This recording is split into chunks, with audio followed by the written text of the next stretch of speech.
Story time. This story is about how these two guys up here saved the NBA. And how did they do that per se?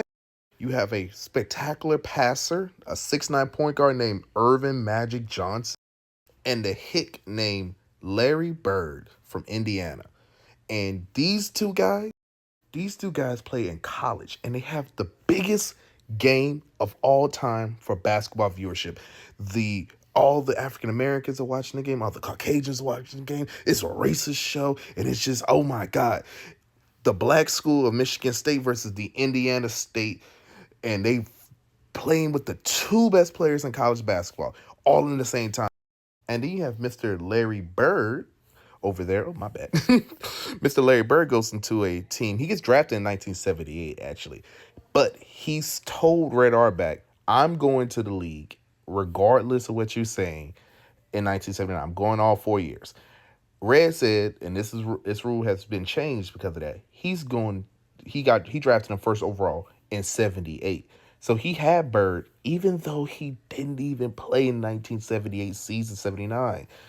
And Magic Johnson gets drafted first overall to the Lakers. Two polar, one's in the Southwest, another one's in the Northeast. You would think, oh, I mean, they just play in the national championship, but they're both in barrel franchises. You're wrong. Mr. Sensation Magic Johnson has Kareem, the greatest scorer of all time. He gets Spencer Hayward, one of the best centers of the 70s. Michael Cooper, Jamal Wilkes, Storm and Norman. He has a really good team starting off. They go all the way to the finals and win the thing. And it was, whoa, a rookie winning finals MVP we're talking about here. His rookie season. It doesn't mean Bird team was that bad. Bird has actually his first year was the team that won the most games at the time, from like the most losing games to the most winning games of all time. And his team was eventually the next year wins the championship. But everybody was like, we want these two guys to play like they did in the national championship. And viewership is down. The league is filled through drugs. You have no real stars that are able to be in a sense like marketed. Well, you have Larry Bird. He's a white face for the league. I mean, the league needs, and everybody loves Magic. His personality is just like illuminates with people. It's a smile. It's just this whole thing. And the league just goes up. I mean, it builds up every year by year.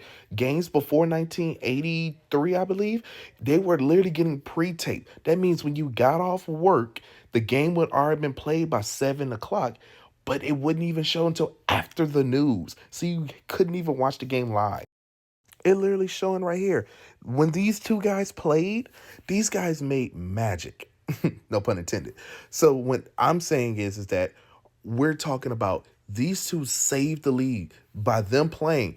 They gave the league a good push start. And the NBA signed, literally got a deal with TNT. That's why they're still the majority proprietor for the NBA. They got ESPN blowing up. You seeing every clips every now and then.